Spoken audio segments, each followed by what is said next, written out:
letters over trap beats. The Fixx is saying, ooh. DJ Focus, tell him turn you up. Ooh. DJ Focus, tell him turn you up. Ooh. Welcome back. DJ Focus, Dice Gamble. You tap back into the Fixx, your source of faith-infused hip-hop, R&B, and poetry. And it's time for our spiritual detox. And listen, we got family on, man. It's one of my brothers. Shouts out to Everything Coalition Kingdom DJs. Okay. Been building with my brother, I would say, for about at least 4 years now. Yeah, we got about at least 4 years in the staple, going through the pandemic. Just kind of going through the fire on some things, trying to establish some things and put a stamp and do our little part in Christian hip hop. And long and behold, so my first introduction to this young man, I wasn't familiar that he was an artist. I'm be honest with you, that was not my introduction. I've never heard his music before. So when I found out he was doing music, I'm like, oh, okay, yeah, okay, all right. Then I went back and he even sent me some stuff like, yeah, Focus, don't think I ain't been doing this for a long time. He sent me some of them videos back when back in the 90s. So I'm like, oh, you've been doing this thing, you know what I'm saying? So I was excited, but when he started making new music again, and he got some heat out here right now, so I'm pretty sure he probably worked on the project. But help me welcome in my brother, the super talented artist. He produced a little bit, he do a little bit of everything. Mr. CSA2K. What's going on, bro? What's happening, bro? It's an honor. It is a blessing and an honor, my brother. You already know, man. Man, listen, I laugh because we have fun talks off air, and I'm excited for you just like you excited for me. We've been building for a minute, and you making some music now again. You've been doing spot singles, but I feel like now you're really about to let people know and give people a full project. So first, let's talk about some of this music first before we talk about everything else you do. This Together Forever. That's a track that features Agape, the Agape group. Shouts out to them. Super husband and wife duo. Dope. And produced by D Tall. Talk about the inspiration behind that.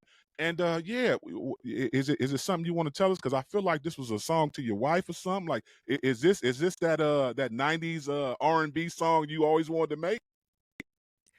Well, and that song right there, that was actually a special song that I felt that, you know what I'm saying, that's something that I never done. And just and given the fact that it just was a lot going on, and just having a song of transparency, like, and just not necessarily only particularly centered towards her, but also centered also towards like unconditional, like relationships that go through the hurdle, relationships that go through the fire, you know what I'm saying? Like, it's a lot of relationships, and it's a lot of struggles and stuff like that, and just to actually have a transparent song that actually identifies not only the love but the struggle, you know what I'm saying?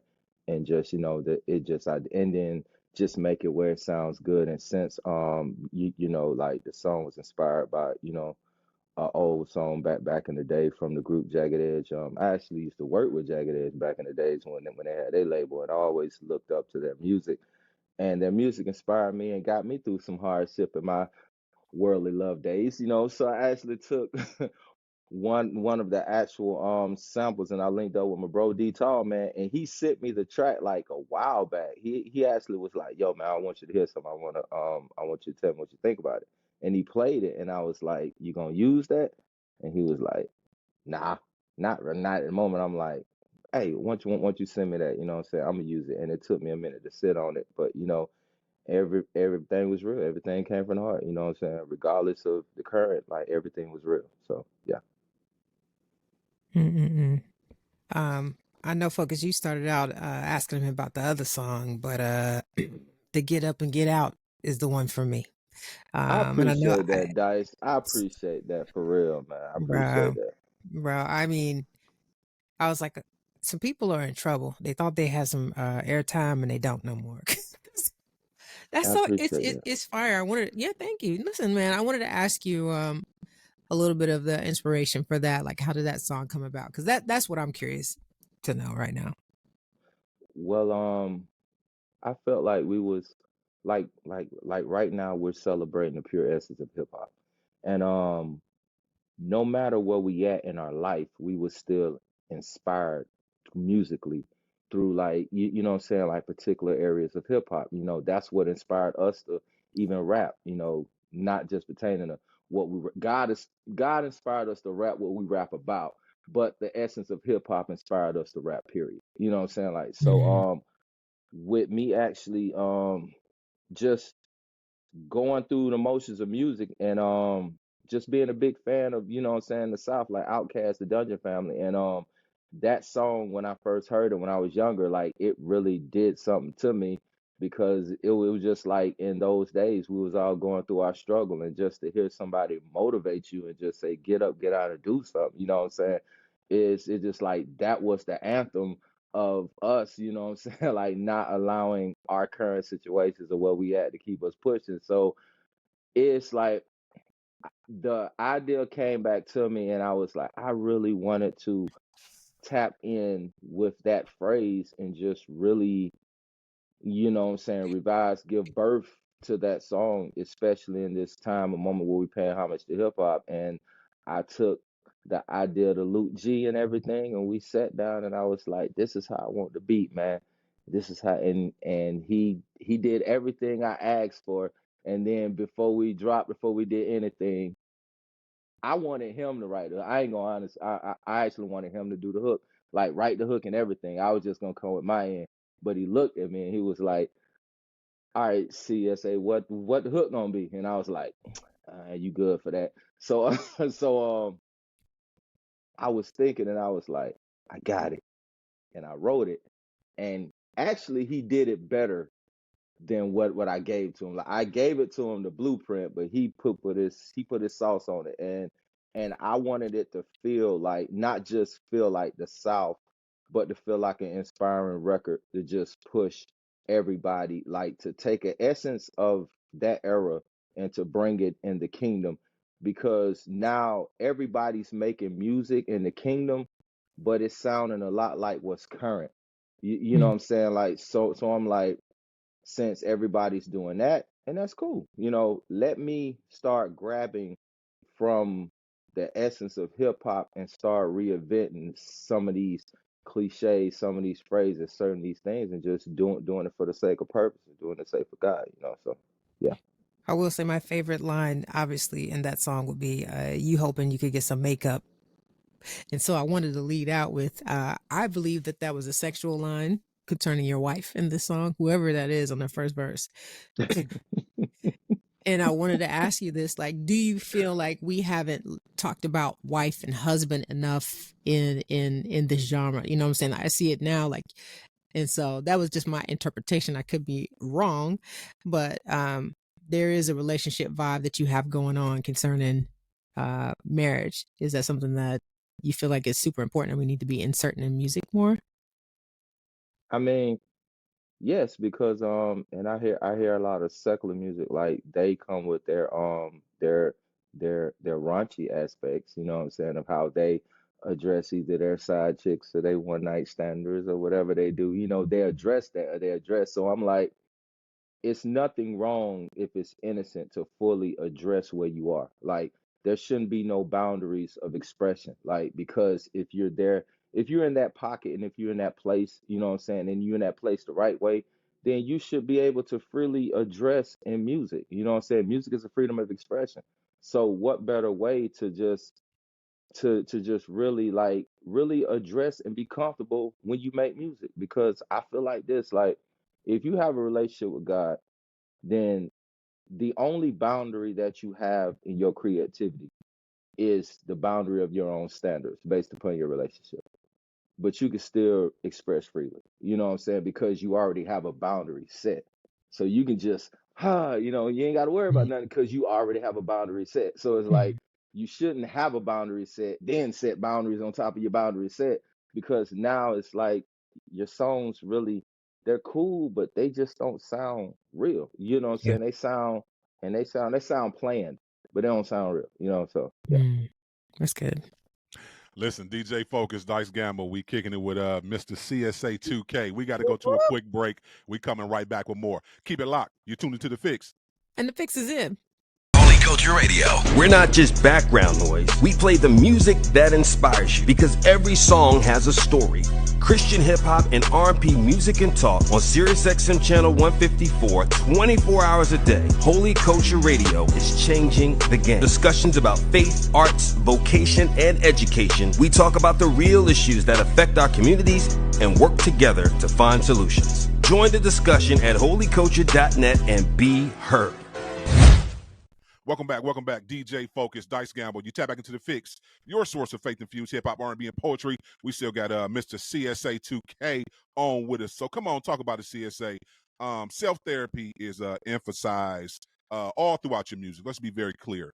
Talk about it just in general, why you use, you talk about therapy so much, and maybe even share a specific instance where your music kind of profoundly impacted you, like to the point that you had to get this off your chest when you went in the booth, like it was therapeutic for you, and why that's so important for your audience.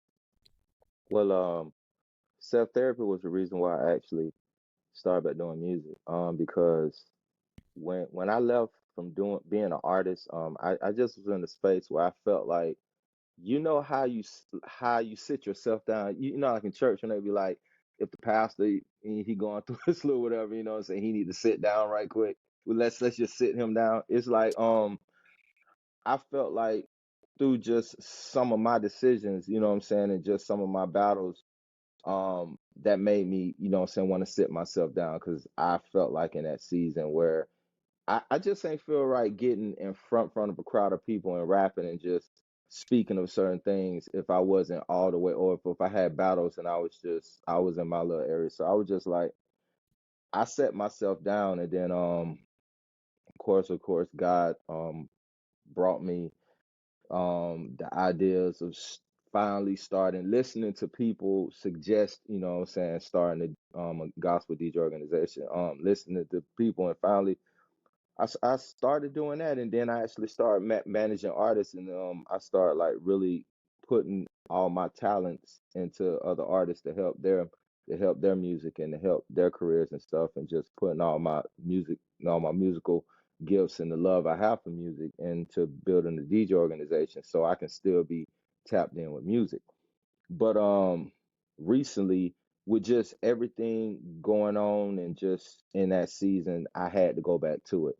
And purpose has always been my drive to do anything. But this season of my life to do music, it was more about self-therapy. So it was like this music is more therapy to me than it is for me trying to give it to everybody else. So even if nobody else receive it, it's personal. Like, it helps me and it allows me to be honest, and it gives me a safe place to be transparent, and really give, regardless of anybody's opinion of how I should be rapping or what's the newest sound or what need to be this. It gives me an area where I'm like, look, what I'm saying? I'm gonna give this the way I want to give it because it's coming from a place where I need it. So for whoever need this, I appreciate them for receiving it. But I'm not finna conform myself to fit what's trending. I'm like, to me, that's not hip hop. So, that's just, yeah. That's good. That's good. Do you have any suggestions for anyone who feels like, therapy is taboo, or like even self-care is taboo? Well, the only thing I would say to them is like, who's gonna love you better, or who gonna understand you better than yourself? So if you having issues with other people getting you or understanding you, it's because you doubting yourself.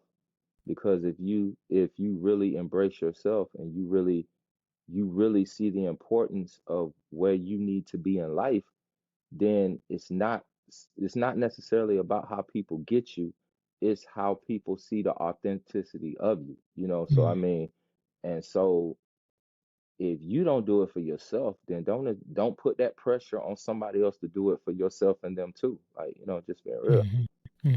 That's good. Yeah, that is real good. So come on, talk about it, man. Where do you think we at, man? 50 years. We celebrating 50 years of hip hop. Where do you think the state of hip hop is right now? 50 years. You've been around. You've had a chance. Listen, you're a music connoisseur, DJ. You listen. Yeah. Well, Where do you think we at? You grew up on this genre, this genre that we love. Where do you think we are 50 years in the state of hip hop culture altogether? You want me to be honest? well, Man, Oh, you know what show you I came on. mean, Don't do that. I mean, Don't do that. I know. I'm just, um, I feel like we're doing more following than leading, Who is we? Mhm. Who is we? and just the newer approach of hip hop. Because to me, I don't really see hip hop. I just see rap right now. Because Mm. like back then, hip hop was bigger than just you grabbing a microphone. It was like it was how you dressed, your expression, how you introduced, you know what I'm saying? You know what I'm saying? Like, and you knew back in the days, Focus, Dice, y'all knew back in the days everybody ain't sound alike. That's It true. was an insult to sound like somebody else. You know what I'm saying? You be like, man, you biting. You know what I'm saying? Like it was an insult to sound like, but it's like everybody sound like the same. So it's like to me, it's not hip hop, it's more trending. And then it's like the importance, like I don't want to take shots at social media because I know it's needed, but Mhm. it's not as needed as what people make it, That's because good. now it's like everything is dictated by an expression of someone regardless of your own expression. So I mean like or it's dictated by the opinion or by the, you know what I'm saying, the like or the follow of somebody else, instead of you just, you know what I'm saying, like doing it because you want to do it. So to me, like as long as they're like the OGs of the game, that's where hip hop lies at. But Mhm. like the newer people, like I would say like the people like Earth Gang, you know, Toby Newigwe, of course Kendrick, J. Cole, Nas, they're E40, you know what I'm saying? Snoop. It's like there's people that still from different areas of the globe that still express that hip hop. But Mhm. right now, it seems like social media and radios and media has overcrowded that with what's trending. So what they're pushing out there or what they're making you conform to me, that's not hip hop. That's just Mhm. you're easily influenced to get noticed or to or to get, you know what I'm saying, people to buy into you. But they're really not buying into you. They're just buying into what inspires you. But that's not you. So, you know, that's the way I see it. Man. So talk about. No, that was a lot. I got to ask one more. Listen. So talk about the business side of it, because you know the business side of it, and I love the Yeah. fact that you brought up the difference between a hip hop artist and a rapper, because there is a distinct difference. But talk about it because you have family. You know you're connected to execs. Talk about it from a business perspective. What happens when the masses of the larger entities of the execs are wanting artists to push a certain sound so that Mhm. everybody does sound the same, so that way they can continue to make money, because it's a capitalism side of it too as well that we don't talk about. So speak to that, because I know you connected. You have a lot of great conversations with a lot of great execs, music execs. I would say that from me having conversations with the people in the business that I look up to, they're basically one foot out the door. Like like they're tired. You know what I'm saying? Like just me being real with you, it's like they're tired. Like because everything that I'm saying right now, they say this too.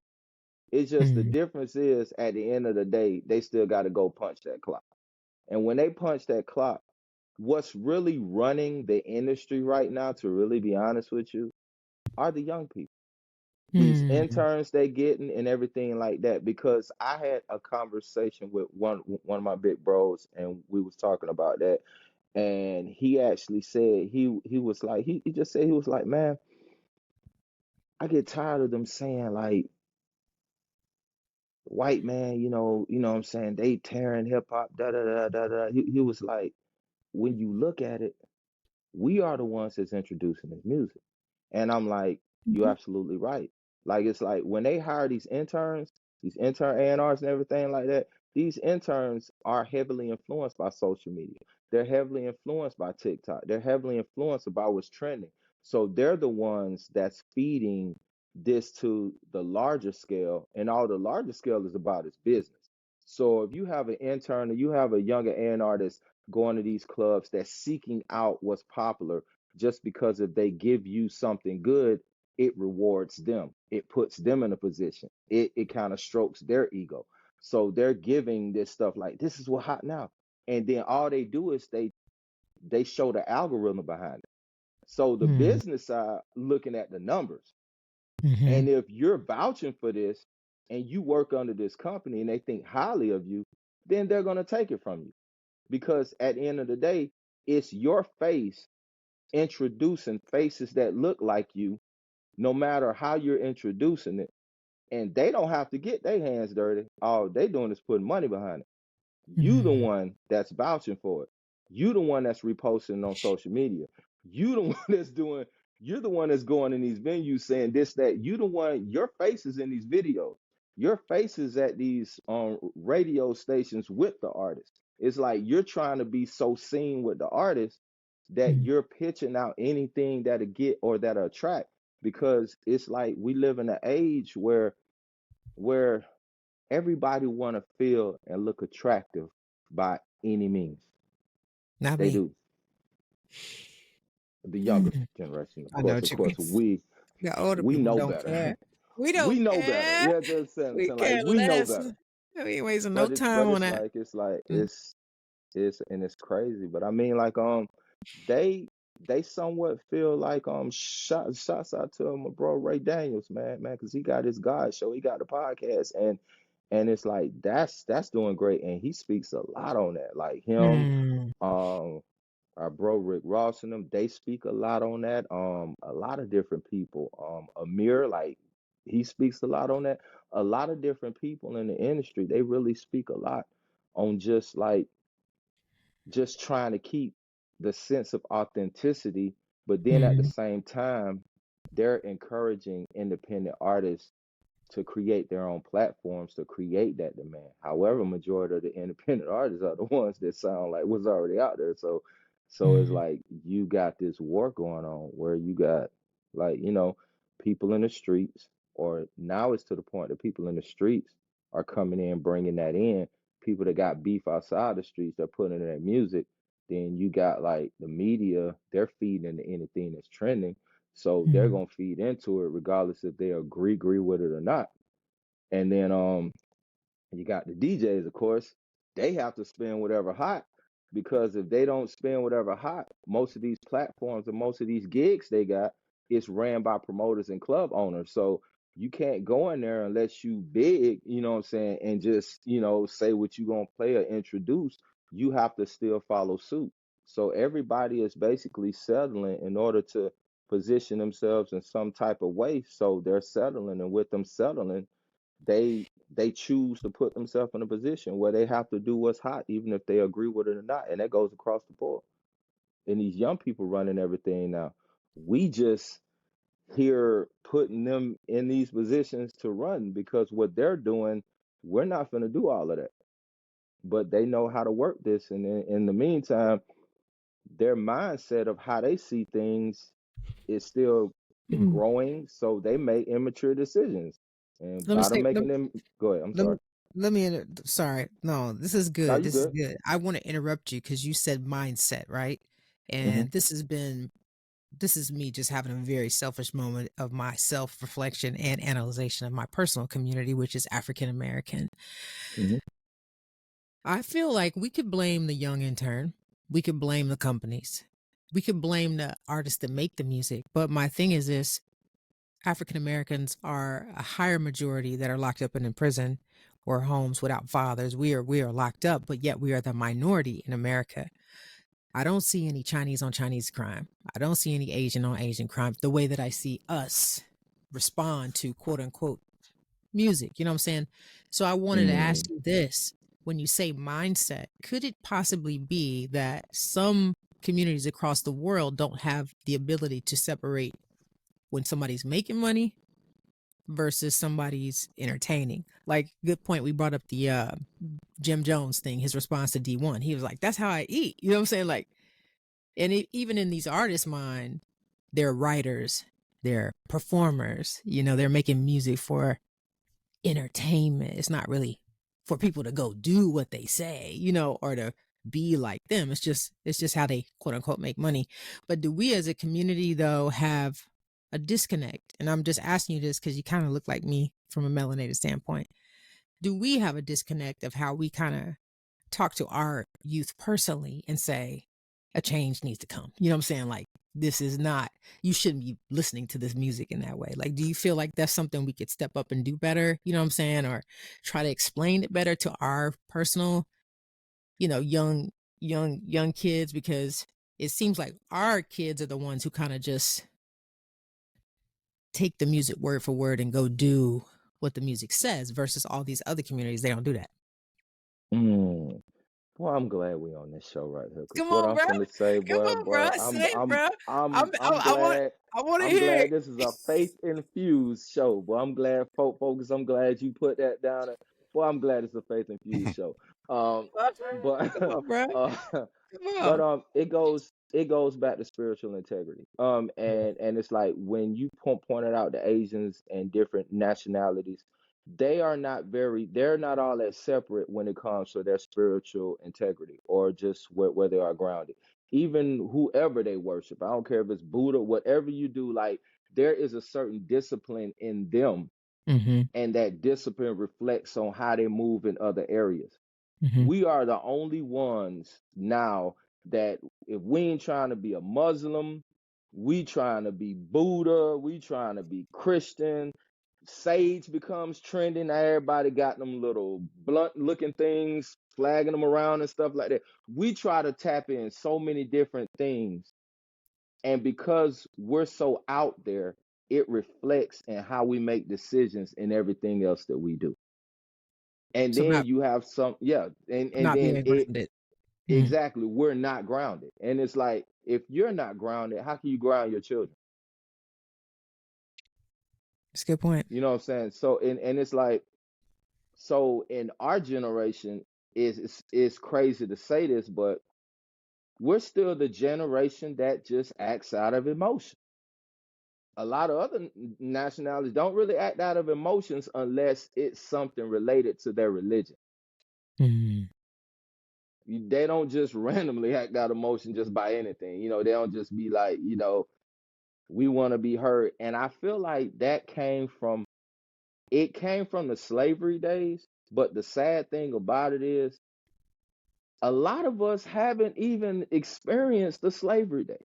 We just see it on TV. You know what I'm saying? And we see somebody that actually say something about it, but we haven't even experienced that. So with me, my only question is like, how can something you never even experienced be so much of an influence in how you handle things in your current season? Because now it's different. mm-hmm. And it's like we're in a season where we're enslaving ourselves. So Oh, what they call the man really don't have to do nothing. He just sit back, and what they're doing is making money off of our ignorance. So we oh, enslave ourselves, and they just put it out, there and you we go. see a camera in front of us, and then we just get extra with it. So Mm, it's like, and we feel like we're using our ignorance to eat, because we have no type of belief in ourselves that we could actually be or do better.